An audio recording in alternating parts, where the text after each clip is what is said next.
नमस्कार मित्रों, आज की प्रभु चर्चा में हम परम संत कृपाल सिंह जी महाराज का लिखा हुआ लेख लेकर उपस्थित हैं। ड्यूटी निभाओ। एक बार मुझे लाहौर में सत्संग करने जाना था।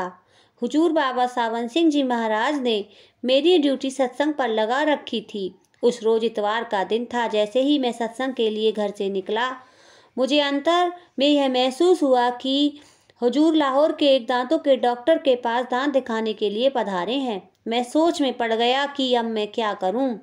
हुजूर के दर्शनों के लिए जाऊं या अपनी ड्यूटी पूरी करने में सत्संग करने के लिए चल पड़ा। सत्संग में 2 घंटे लग गए। वहां से भागा भागा मैं दांतों के डॉक्टर के यहाँ गया, लेकिन हुजूर वहां से वापस व्यास जा चुके थे।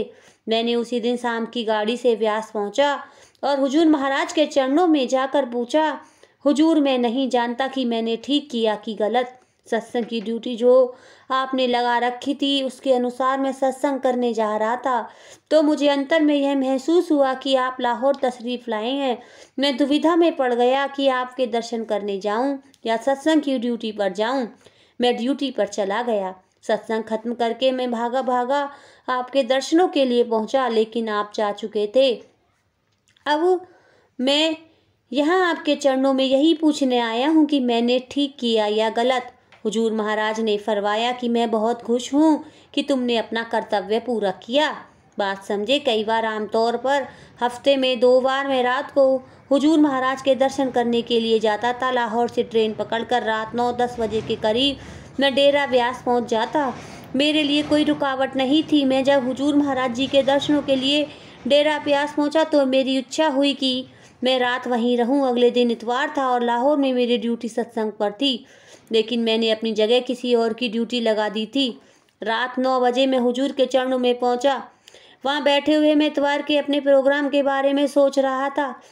इसी तरह बैठे बैठे रात हो गई। हुजूर महाराज जी ने फरमाया, कृपाल सिंह, कल तुम्हें सत्संग करना है ना? मैंने अर्ज किया, जी हाँ। फरमाया, जाना चाहिए तुम्हें।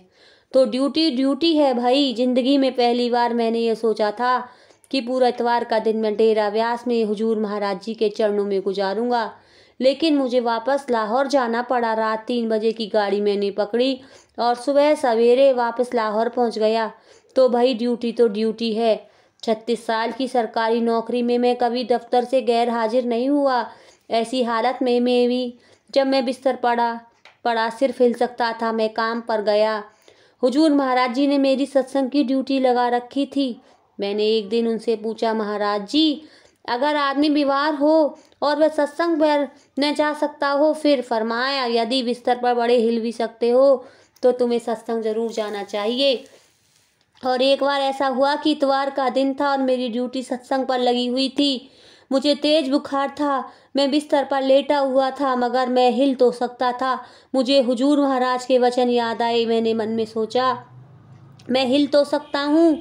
वो जगह जहाँ सत्संग होना था मेरे घर से कोई 1 फलांग दूर थी। इतना सा फासला तय करने में भी मुझे रास्ते में 3-4 बार दम लेने के लिए रुकना पड़ा। जब मैं वहां पहुंचा तो थकान और कमजोरी के मारे मेरा बुरा हाल था। मैंने सत्संग शुरू किया। उस रोज सत्संग पूरे 3 घंटे चलता रहा। जब मैं सत्संग के लिए घर से चला था तो मेरे से चला नहीं जाता था, लेकिन वहां से मैं दौड़ता हुआ वापस आया। भाई, ड्यूटी तो ड्यूटी है। सच्चे मन से उसके प्रति अपने कर्तव्यों को पूरा करोगे तो तुम्हें ताकत मिलेगी। यह सब बहानेबाजी है कि मेरी तबीयत अच्छी नहीं है या मैं बीमार हूँ, मैं नहीं जा सकता, मैं क्या करूँ। वन हमें सही रास्ते पर जाने नहीं देता। वो 1000 तरीके से हमें पथभ्रष्ट करने की कोशिश करता है। कभी वो बड़ा हमदर्द, बड़ा शरीफ इंसान बनकर समझाता है, वही अपनी सेहत की तरफ तो देखो, क्या जरूरत है वहां जाने की, ऐसी हालत में तुमसे होगा भी क्या, इत्यादि इत्यादि। असल बात यह है कि हमें सत्संग की कद्र नहीं। कितनी अनमोल चीज है सत्संग, एहसास ही नहीं।